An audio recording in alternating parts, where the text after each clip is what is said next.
At around $1,000 a day, renting a pop-up at Sydney's Royal Easter Show certainly isn't cheap.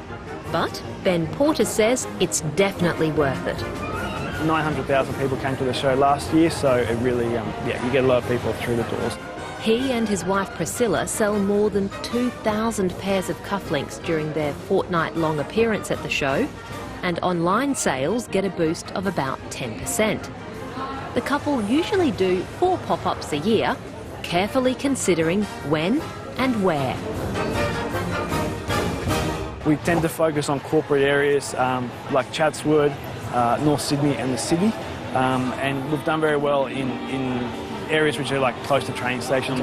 It's a really tough application process. They want to see a very visually appealing stand, so we've kind of gone for a lot of the wood look, and they really like that. But if you just went with a kind of plastic table and you stock everywhere, you definitely wouldn't get into any of the good shopping centres. We really want to be taking a good amount of sales at the pop-up to make it worthwhile.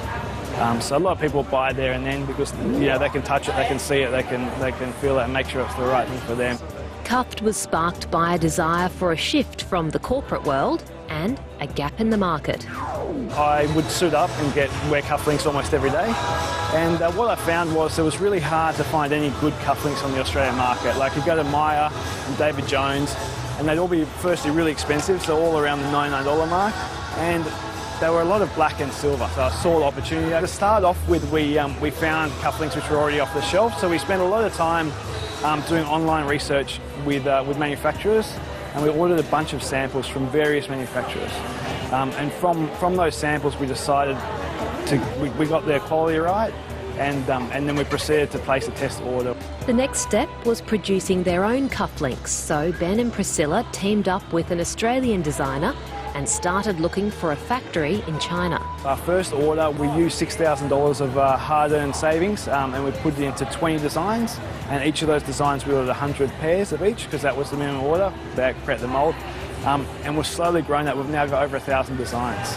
Despite its success, Cuffed has had challenges over the years with suppliers and, like most small businesses, cash flow. I think that's one of the biggest challenges for small business, the cash flow. And probably about 4 years ago, I've been lucky enough to get us Commonwealth Bank's given us an overdraft, which really helps. It's constantly monitoring cash flow and making sure that you order just enough stock, not too much, not too little.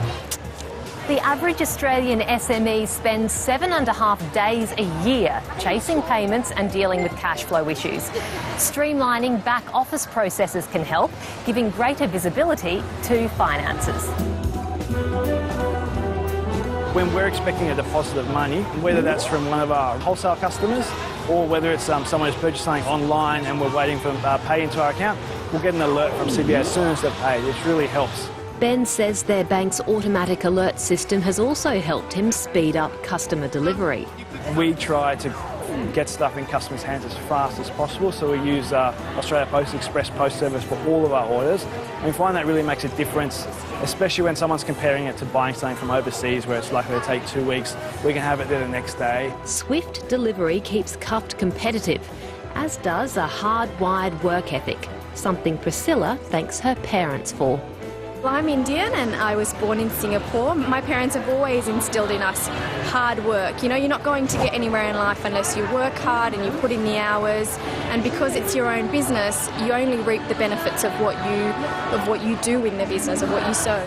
And the key to their success? A good partnership at work and at home. And I think that's really important, is to communicate about what you want out of not just life but the business, and where you're going in a month, 12 months, 3 years, 5 years, especially when you have a little one to think about.